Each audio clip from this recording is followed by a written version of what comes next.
guys, welcome to Cooking with Stephen and Jacqueline. Today we're going to make a cheesy tuna melt sandwich. So let's sit back and enjoy the ride.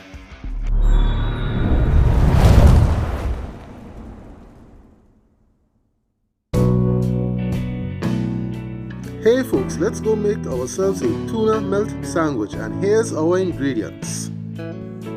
You will need 2 tins of tuna, half cup of white cheddar cheese, 1 teaspoon of garlic powder, salt and black pepper, half to 3/4 cup of mayonnaise, 1 tablespoon of mustard, 1 teaspoon of white sugar, half to 1 teaspoon of Worcestershire sauce, 1 small red onion, 1 celery stalk, 1 pimento pepper, 1/4 to half of a Scotch bonnet pepper, 2 slices of American cheese, and 4 slices of bread.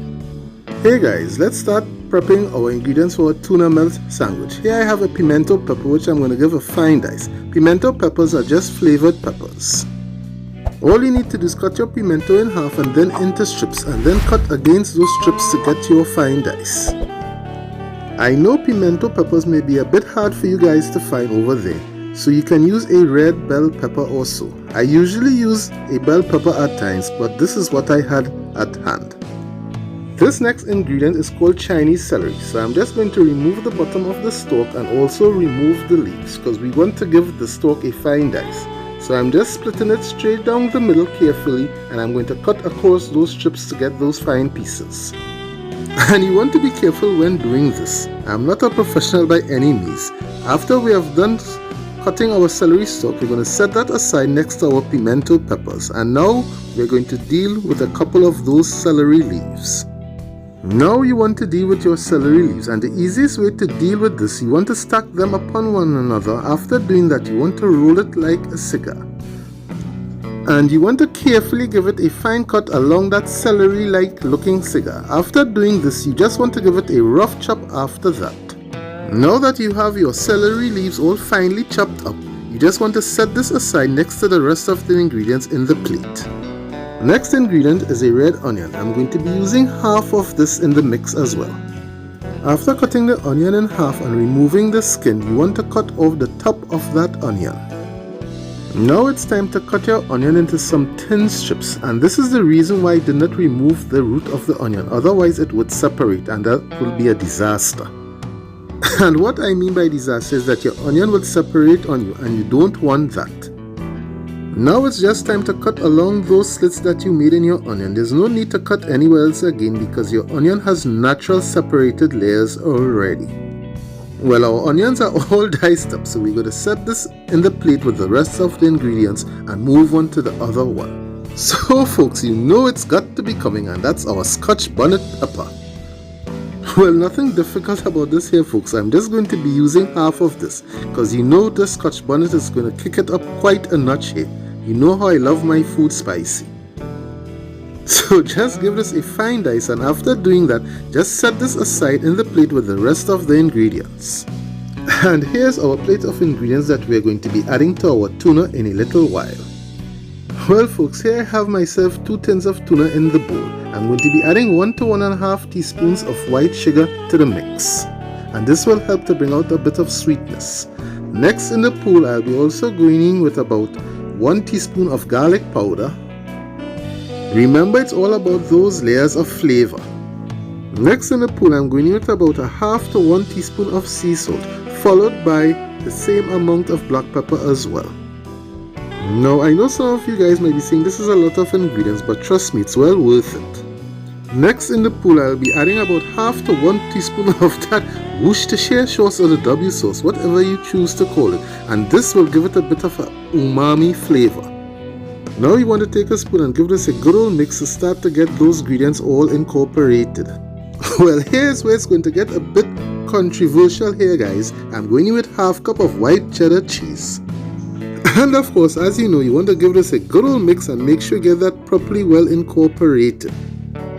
Next in the pool folks, I'm going in with about 1 tablespoon of just plain old regular mustard. And to help bring everything together, I'll be going in with about 1/2 to 3/4 cup of mayonnaise, but I'll be going in with 1/2 cup at first. Depending on the consistency, I will add the other 1/4 cup. Now it's time to give it a good old mix. Now it's just to make sure you get that mayonnaise properly well incorporated using a fork. You're looking for a spreadable consistency. After mixing, it looks like I have to add that quarter cup that I'm talking about, because we are looking for that spreadable consistency. And remember, we have to add those veggies here, guys. And of course, you know, you're going to give it a good old mix and get that mayonnaise properly well incorporated. Now that I've gotten that mayonnaise incorporated, I need to separate some of this tuna here, because my daughter Jacqueline ain't down with those veggies at all, especially that Scotch bonnet pepper. Now it's time for the adult version. I'm going to be adding my fresh vegetables or fresh seasoning, whichever way you choose to call it, because it's just another level of flavor. And look at all those lovely color here, folks. We just want to mix this until it all comes together nicely. Here I'm just giving it a good old taste to make sure that our flavor is on point. But it looks like I have to add a bit of that Worcestershire sauce to help bring all those flavors together. And of course, you want to give it a good old mix to make sure you get that Worcestershire sauce all incorporated. I will have the full list of ingredients written down in the description box below. Here I have the tuna all plated up in case if you want to serve it with crackers, but you know we are going to be making a tuna melt sandwich. So here we go. Time to make our sandwiches. So here I have a couple slices of American cheese. I'm going to take one slice and split that in half because this is going to act like the glue. Now that we have cut our cheese in half, it's time to lay down each piece as the first layer in making our sandwiches.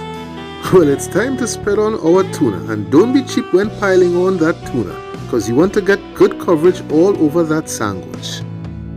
Don't forget to give this video a thumbs up, and if you're new to the channel, hit that subscribe button and click the post notifications for more. So guys, it's time for our last layer of cheese, and like before, we're going to cut this in half and put a piece on each of the sandwiches. This will help to act as the glue for the other slice of bread.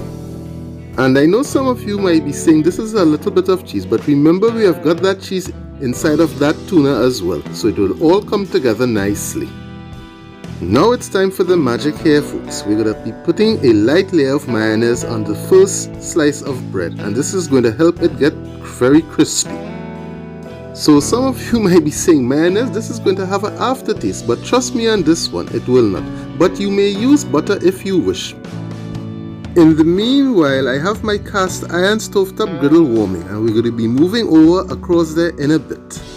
Well, here we are at the stove. I'm going to be laying down our first sandwich, mayonnaise side down, and giving it that gentle press. That is the reason why I did not put any mayonnaise on this side of our sandwich. Before I forget, you need to have your stove at a medium-low heat when doing this. And the reason for doing this is to make sure you get that even golden crispiness at the bottom side of your sandwich. Now that you have done this, it's time to spread a light layer of mayonnaise on both of those sandwiches. You want to make sure you get good coverage over your sandwich with that mayonnaise to make sure you get that golden crust. Here I'm just spinning around the sandwich to make sure I get some even cooking going on. After about 3 to 5 minutes, it's time to give our sandwich a flip, and here you can see that golden crust going on. Here I'm just switching around the sandwiches because I have a big burner on one side and a small one on the other. Here's a bit of a close-up of our sandwich. Doesn't it look absolutely gorgeous? So let's get this plated up and move on over to the counter and cut into them. And here we are, guys. We're going to cut down into our tuna melt sandwich and see what we have on the inside. Here goes our reveal. And as you can see, we have that lovely gooey cheesiness on the inside. So let's get this plated up and get ready for our drive-by. Let's go!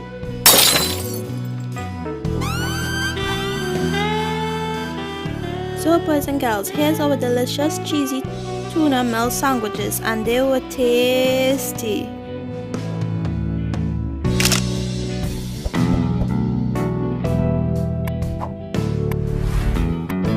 I hope you all enjoyed the video.